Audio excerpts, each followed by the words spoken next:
Hello everybody, happy Sunday. How's everyone doing out there?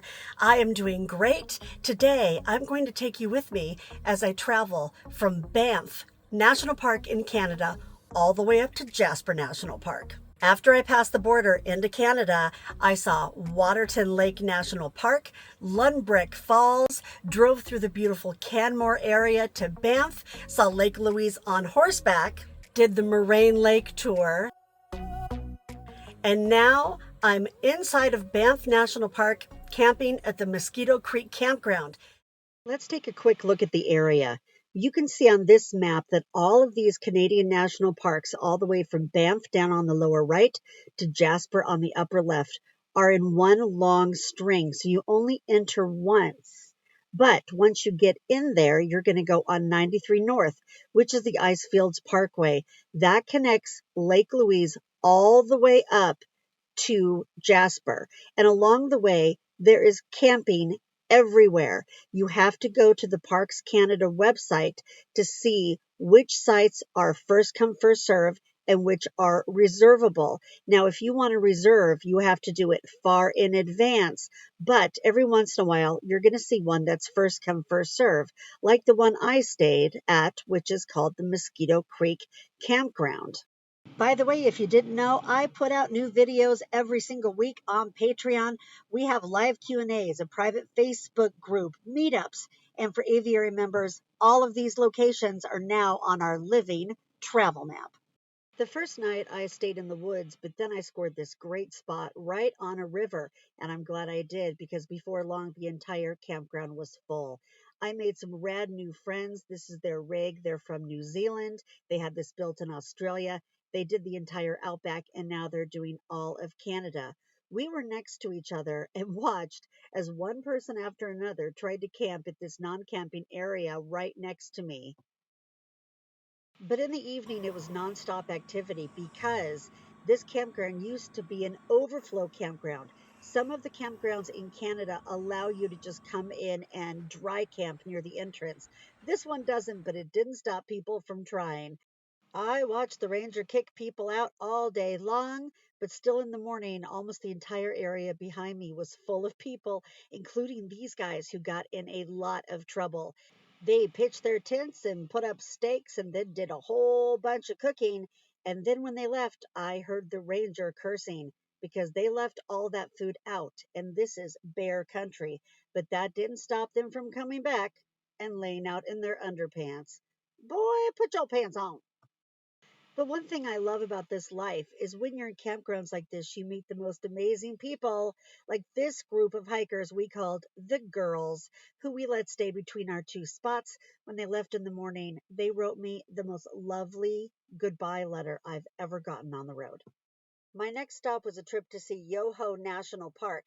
I'm camped at the red dot on the lower right, and I'm headed to the falls on the upper left. But see that road in between and that burgundy box? That box is telling people that they shouldn't drive if their rig is over 23 feet long.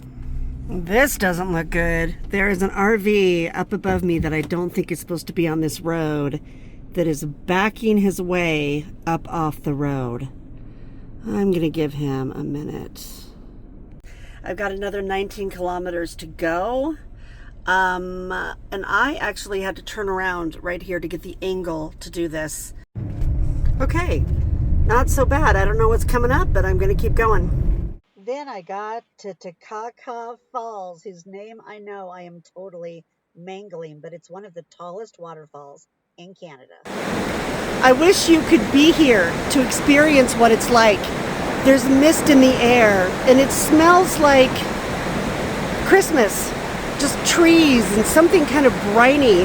That water that's falling and the mist that's in the air is made up of water and ice that is hundreds of thousands, maybe millions of years old, because this water is coming from the bottom of the glacier. That's where it melts from, and that is the oldest, and it just surrounds you here. It sounds like a jet engine.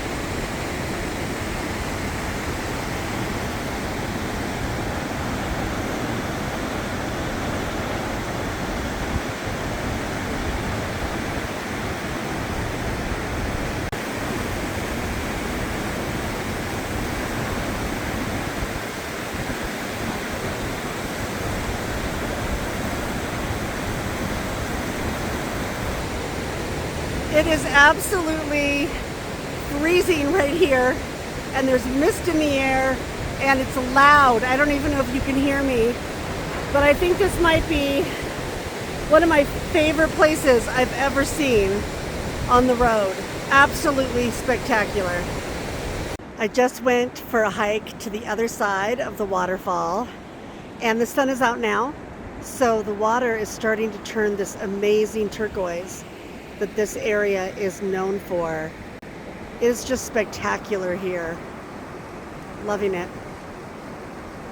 Then I jumped back on the beautiful Icefield Parkway to head for a Columbia Icefield adventure.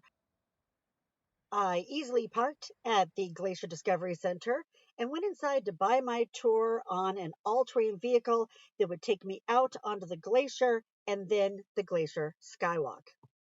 We jumped on the all-terrain vehicle at the visitor center and then went up a 32% grade to go down to where the glaciers are. When we first got a peek at the area, I was amazed.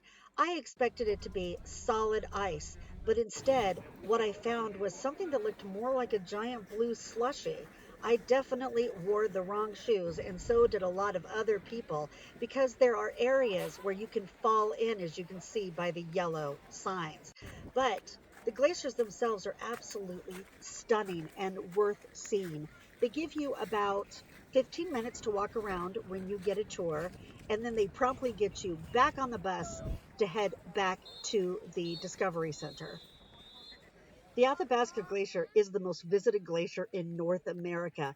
Technically, it's located in Alberta's Jasper National Park, and you can easily get to it on the Icefield Parkway. The glaciers themselves are pretty dangerous because you can fall into a crevasse. So if you want to go out and see the glaciers for yourself, getting one of these tours is absolutely worth it. Now, you can park at a parking area just across and hike part of the way in if you don't want to get a tour. Like a lot of other people around me, my foot fell through the ice. I can't feel my foot. Whew. Cold. Then our tour bus operator yelled for us all to get back on so another bus could come. Okay, behind me is the Columbia Skywalk, which is a glass walkway that goes over this super steep ravine where you can see the glaciers. Well, I did it, and I'm really proud of myself for going out there. It is really high up, but it's worth a trip out here. Just know that if you want to come do this skywalk, you cannot park here. You have to purchase a shuttle or a tour ticket like I did. Then I jumped back on the Icefield Parkway and drove all the way up to the town of Jasper, camping in one great campground after another all along the way. I hope you guys enjoyed the series. I'll see you next Sunday with another one that takes us from Jasper down to Wells Gray. Until then, everybody out there, have happy travels and be free.